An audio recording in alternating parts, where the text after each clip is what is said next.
आएगा का प्रिंस ठाकुर, मैं आपको एक बात बता रहा हूं, ये बात आग की तरह आप फैला दीजिए, सबका एडमिट कार्ड आएगा, जो फॉर्म भरेगा उसका एडमिट कार्ड आएगा। अब वो क्राइटेरिया आपका खत्म हो चुका है कि राजस्थान का कट ऑफ 93 जाया करता था और यूपी का कट ऑफ 95 जाया करता था।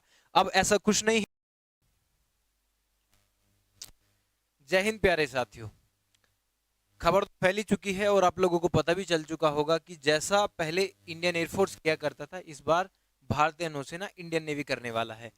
आपको बता दूं, Indian navy SSR for intake first for 2023 01/2023 SSR के लिए नोटिफिकेशन आ चुका है और आपकी जो फॉर्म भरे जाने स्टार्ट होंगे दोस्तों, वो 8 दिसंबर से भरे जाने स्टार्ट होंगे। ठीक है, 8 to 17 दिसंबर तक आप फॉर्म फिलअप कर सकते हैं। अब बहुत सारे डाउट हैं, जैसे कमेंट सेक्शन में मैंने अभी देखा कि कैंडिडेट बोल रहे हैं कि नेवी ने डबल एग्जाम कर दिया। डबल एग्जाम कुछ नहीं है दोस्तों, ऐसा आपका एयरफोर्स में भी होता था। पहले ऑनलाइन एग्जाम होता था, ऑनलाइन एग्जाम के बाद फेज 2 में जब आप लोग जाते थे तो वहां पे आपका डीएफटी डायनामिक फैक्टर टेस्ट होता था, उसके बाद आपका फिजिकल राउंड होता था और उसमें मेडिकल कंडक्ट किया जाता था बाद में। तो इसमें भी ऑनलाइन एग्जामिनेशन पे शक है इंडियन नेवी को, तो उन्होंने क्या किया है, हल्का सा रिटन एग्जामिनेशन बाद के लिए रखा है। टोटल प्रोसेस क्या होगा सिलेक्शन का, वो 3 फेजेस में होगा। पहला आपका कंप्यूटर बेस्ड ऑनलाइन एग्जाम होगा, दूसरा आपका रिटन पीएफटी और इनिशियल मेडिकल होगा, और एक फाइनल स्टेज मेडिकल जो आपका आईएनएस चिल्का में कंडक्ट कराया जाएगा वो होगा। तो इस राउंड के थ्रू आपको जाना होगा अगर आपने एंट्री लेनी है आईएनएस चिल्का में। ठीक है, खुशी की बात यह है कि not only for boys but also for girls इस टाइम आप लोग अप्लाई कर सकते हैं। इसमें नंबर ऑफ वैकेंसीज निकली है दोस्तों, वो निकली है 1400, और आपको पता है 20% या 1/5 280 वो फीमेल के लिए है। ठीक है, टोटल इतना है, ये फीमेल के लिए है। ठीक है, और ये जो 280 है इंक्लूडेड है 1400 में। ठीक है, एजुकेशनल क्वालिफिकेशन अगर मैं आपको बता दूं, आपका 12वीं पास होना मांगता है। मैथ्स और फिजिक्स, मैथ्स और फिजिक्स आपका होना चाहिए। इसके अलावा बायो है तो भी चलेगा, केमिस्ट्री है तो भी चलेगा, कंप्यूटर साइंस है तो भी चलेगा। ठीक है, तो ये आपका एजुकेशनल क्वालिफिकेशन है। एज क्राइटेरिया आपका क्या होना चाहिए, 1 मई 2002, 1 मई 2002 से 31 October 2005, both the dates are included. अगर आप 1 मई को जन्म में है तो भी एलिजिबिलिटी बनती है, 31 अक्टूबर को जन्म में है तो भी एलिजिबिलिटी बनती है, दोनों दिन उसमें शामिल किए गए हैं। मैरिटल स्टेटस आपको पता ही है, अनमैरिड होना चाहिए। ठीक है, मैरिड नहीं होना चाहिए, ये आपका है। टर्म्स एंड कंडीशंस, ये कुछ चीजें जो आपको पता है कि यार कितना पक्स होंगे, कितने आपके परक्विजिट्स होंगे, कितनी आपकी लीव्स होंगी और कितना आपका अलाउंस होगा, ये सब आपको अग्निवीर में बता भी दिया गया था। Life insurance cover, death compensation, disabilities पे मेरा एक स्पेशल वीडियो भी है कैडेट्स के चैनल पे। ठीक है, अभी सर बस एक बात बता दो कि एडमिट कार्ड सबका आएगा का प्रिंस ठाकुर, मैं आपको एक बात बता रहा हूं, ये बात आग की तरह आप फैला दीजिए, सबका एडमिट कार्ड आएगा, जो फॉर्म भरेगा उसका एडमिट कार्ड आएगा। अब वो क्राइटेरिया आपका खत्म हो चुका है कि राजस्थान का कट ऑफ 93 जाया करता था और यूपी का कट ऑफ 95 जाया करता था। अब ऐसा कुछ नहीं है, जो फॉर्म भरेगा उसका एडमिट कार्ड आएगा। इसलिए इंपॉर्टेंट होता है आप लोगों को सूचित करना कि आप लोग इस भ्रम में ना रहें, परसेंटेज का क्राइटेरिया खत्म हो चुका है। जो फॉर्म भरेगा उसका एडमिट कार्ड आएगा, वो इनिशियल ऑनलाइन एग्जामिनेशन में अपीयर करेगा, उसके बाद का प्रोसेस फॉलो करेगा। ठीक है, तो सभी जोर शोर से इसका फॉर्म भरें दोस्तों। सर वर्दी पहनकर आऊंगा, बिल्कुल भाई, मोस्ट वेलकम।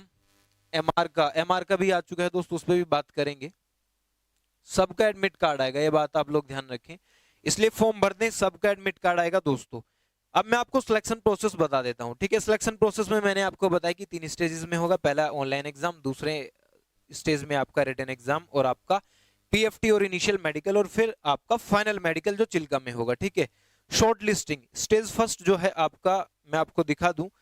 देखिए, शॉर्ट लिस्टिंग जो है वो आपकी इनिशियल आपका जो कंप्यूटर बेस्ड एग्जाम है उसमें आपके जितने मार्क्स होंगे उसका कट ऑफ लगेगा आपका सेक्शन वाइज और स्टेट वाइज। ठीक है, और इसमें 4 सेक्शंस होते हैं, आपको पता ही है, साइंस होता है, इंग्लिश होता है, जनरल अवेयरनेस होता है, मैथमेटिक्स होता है। सेक्शनल कट ऑफ ये भी स्टेट वाइज होगा, ओवरऑल कट ऑफ ये भी स्टेट वाइज होगा। तो ये सब चीजें नोटिफिकेशन में लिखी हुई हैं, आप लोग इसको पढ़ लीजिएगा। दूसरा, कंप्यूटर बेस्ड एग्जामिनेशन के बारे में कुछ लिखा हुआ है कि टोटल नंबर ऑफ क्वेश्चन जो है वो 100 होंगे, टोटल टाइम जो आपको मिलेगा वो 60 मिनट्स मिलेगा, नेगेटिव मार्किंग है या नहीं है? बिल्कुल नेगेटिव मार्किंग है, 1/4 का नेगेटिव मार्किंग है, 0.25 मार्क्स ये आपके डिडक्ट होंगे हर एक रॉन्ग आंसर पे, ठीक है। बिलिंगुअल क्वेश्चन पेपर आएगा, ये लिखा हुआ है, और आप 4 सेक्शन होंगे वो मैंने आपको बता ही दिया है, ठीक है। तो पेनाल्टी फॉर रॉन्ग आंसर 0.25 अभी बताया है, ये सब कुछ लिखा हुआ है। एग्जामिनेशन फी इन्होंने टोटल 550 किया है, 550 रुपए है एग्जामिनेशन फी आपका। स्टेज 2 रिटन एग्जामिनेशन, पीएफटी और इनिशियल मेडिकल। देखिए रिटन एग्जामिनेशन में कुछ भी करा सकते हैं, इंग्लिश के आपको 20 क्वेश्चंस दे सकते हैं, या कुछ इनका जो पर्टिकुलर क्राइटेरिया होगा उसके तहत आपको दोबारा से वेरीफाई करेंगे कि आप चीटिंग करके तो नहीं आए हैं, क्योंकि अगर चीटिंग करके आए हैं तो उन्हीं लोगों के लिए ये दोबारा से इजी रिटन होगा, इतना नहीं है, उतना लेवल इसका टफ नहीं जाने वाला है, इजी होने वाला है, ठीक है। तो इसमें वो कुछ भी दे सकते हैं, 20 क्वेश्चंस इंग्लिश के दे सकते हैं, कुछ आपका रीजनिंग के क्वेश्चंस उसमें लगा सकते हैं, रीजनिंग तो नहीं लगाएंगे क्योंकि नेवी का एग्जाम है, तो उसमें मैथ्स के क्वेश्चन कुछ लगा सकते हैं या फिर कुछ भी ऐड कर सकते हैं, लेकिन फिर से आपको रिटन वाइज जांचेंगे। पीएफटी का दोस्तों मैं बताऊं 1600 मीटर रेस है, 6.5 मिनट मेल के लिए और 8 मिनट फीमेल के लिए, उठक बैठक है 15 फीमेल के लिए और 20 आपका मेल के लिए। अभी इसमें पुशअप्स आ जाती हैं, फीमेल के लिए नहीं है, लेकिन मेल के लिए 12 हैं, और बैंड आपका सिटअप्स कराया जाता है, वो केवल फीमेल के लिए है 10, ठीक है। इनिशियल मेडिकल में आपको बताया है कि यार इनिशियल मेडिकल में क्या क्या चीजें होती हैं, प्री मेडिकल आप करा सकते हैं, और अपना ध्यान रखिए क्योंकि मेडिकल एक बड़ा इंपॉर्टेंट फैक्टर है अगर आपने खुद को डिफेंस फोर्सेस में जाना है। मेरिट लिस्ट, देखिए इसका अब जो मेरिट लिस्ट तैयार होगा वो यहाँ पे यही लिखा है कि यार इसका जो मेरिट लिस्ट तैयार होगा वो सेक्शनल वाइज और स्टेट वाइज कट ऑफ के आधार पे होगा। इसके बाद आपका फाइनल एग्जामिनेशन तो होगा चिल्का में, आप सभी को पता है, और अभी भी 28-30 को बहुत सारे बंदों की रिपोर्टिंग है। एनरोलमेंट आज आ जाएगा दोस्त, टेंशन मत लीजिए, एनरोलमेंट आज का डेट है, अभी देखो 6-7 बजे तक अगर आ जाएगा तो एयरफोर्स वाले उसी के वेट कर रहे हैं भाई, ठीक है। प्रेगनेंसी नॉट अलाउड, आप सभी को पता ही है। मिनिमम हाइट देखिए गर्ल्स के लिए 152 सेंटीमीटर है, 152 सेंटीमीटर, और बॉयज के लिए 157 सेंटीमीटर है। टैटूज, परमानेंट बॉडी टैटूज अगर आपके विजिबल हैं, बॉडी के आउटर पार्ट पे हैं, तो उनको आप वो अलाउड नहीं है, लेकिन अगर हिडन है बॉडी के इनसाइड कहीं पे तो फिर आपको वो चल सकते हैं, एक्सेप्टेबल है, आपको पता है। विजुअल स्टैंडर्ड आपको बताया गया है, पहले भी मेडिकल की वीडियो पड़ी हुई है।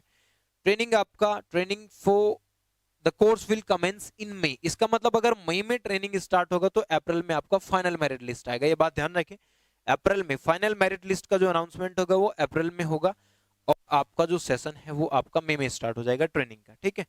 बाकी सभी चीजें नोटिफिकेशंस में लिखी हुई हैं दोस्तों। हाउ टू अप्लाई में आपको पता है 2 डेट दी हुई हैं, 8 दिसंबर, इसको याद रखें, से 17 दिसंबर, 17 दिसंबर लास्ट डेट है, ये जरूर याद रखें। यहाँ पे आप फॉर्म भर सकते हैं। फोटोग्राफ वही 10 KB टू 50 KB के बीच होना चाहिए, चाहे आपका फोटोग्राफ है, सिग्नेचर है या फिर थंब इंप्रेशन है, तीनों के तीन इसी साइज के होने चाहिए, 10 KB to 50 KB। In a nutshell मैं आपको बता रहा हूँ, बाकी बहुत सारी चीजें लिखी हुई हैं, लेकिन जो इंपॉर्टेंट है वो मैं आपके साथ शेयर कर रहा हूँ। इन्फॉर्मेशन यही, कोई इलेक्ट्रॉनिक गैजेट आप एग्जामिनेशन में लेके नहीं जा सकते। दूसरा, पहले ही आप अपना फॉर्म भर दीजिएगा, ठीक है। दूसरा, इनडिसिप्लिन आपका बिल्कुल भी बर्दाश्त नहीं किया जा सकता है, और एग्जामिनेशन सेंटर जो आप फिलअप करेंगे वो आपका चॉइस बेस होना चाहिए, चेंजेबल नहीं है।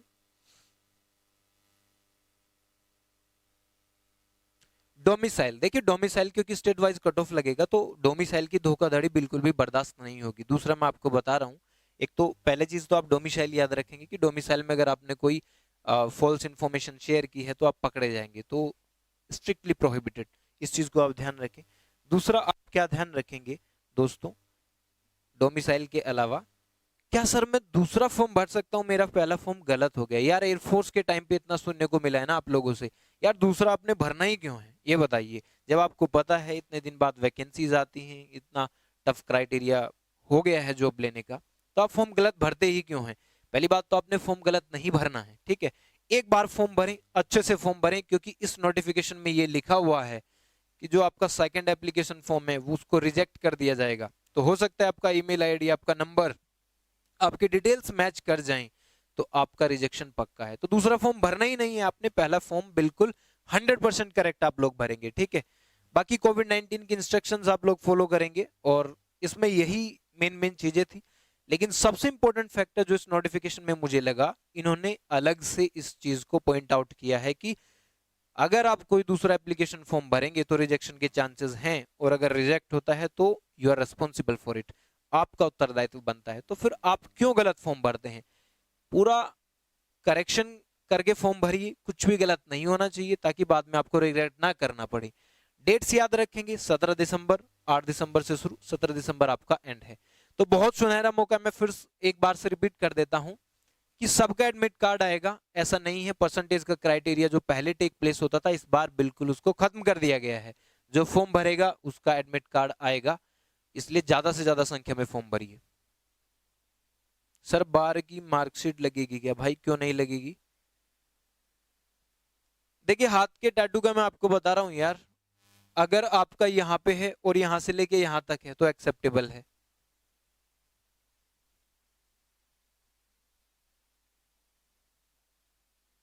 अरे अमन कुमार, परसेंटेज का कोई क्राइटेरिया नहीं है, आपका परसेंटेज केवल 33% होना चाहिए।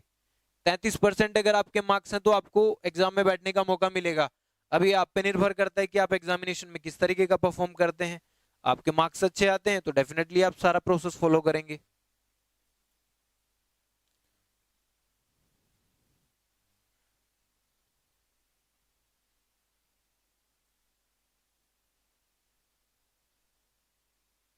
अरे सुपर चैट के पीछे मत पड़ो यार, पढ़ लो तुम लोग, ठीक है। और दूसरा भाई, ऑनलाइन पैटर्न बेस्ड जो एग्जाम होगा वो अलग होगा, फिर अलग से रिटन एग्जामिनेशन, पीएफटी और इनिशियल मेडिकल एक खोपचे में रखे जाएंगे। उसके बाद आपका फाइनल मेडिकल होगा जो कि आईएनएस शिलका में होगा, ठीक है। तो 3 स्टेजेस हैं एग्जाम को क्वालिफाई करने के।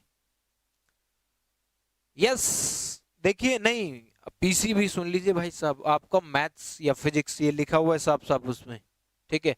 नोटिफिकेशन में आप पढ़ भी लेंगे, फिर मैं एक बार से आपको बता दूं इस चीज को कि आपका मैथ्स और फिजिक्स होना चाहिए 12वीं में। उसके अलावा केमिस्ट्री है, बायो है या कंप्यूटर साइंस है एज अ थर्ड सब्जेक्ट, तो वो फॉर्म के लिए एलिजिबल है। दूसरा सर मैंने ओपन से किया हुआ है, सर एनआईओएस पता नहीं कहाँ कहाँ से 12th किया हुआ है, क्या मैं भर सकता हूँ? यार हर एक बंदा फॉर्म भर सकता है अगर आपके उस बोर्ड को रिकॉग्निशन है स्टेट के द्वारा या भारतीय सरकार के अंतर्गत वो आता है, रिकॉग्नाइज्ड बोर्ड है, तो फिर आप एलिजिबल हैं, आपकी एलिजिबिलिटी पूरी पूरी बनती है, ठीक है। तो घबराने की बिल्कुल भी आवश्यकता नहीं है, सभी लोग फॉर्म को भरें, अप्लाई करें और इसकी तैयारी में लगें। अब इसमें जितने भी माइन्यूट डिटेल्स हैं उनके लिए सेपरेट वीडियोस कल या परसों तक आपको मिल जाएंगी। तो जय हिंद, जय भारत।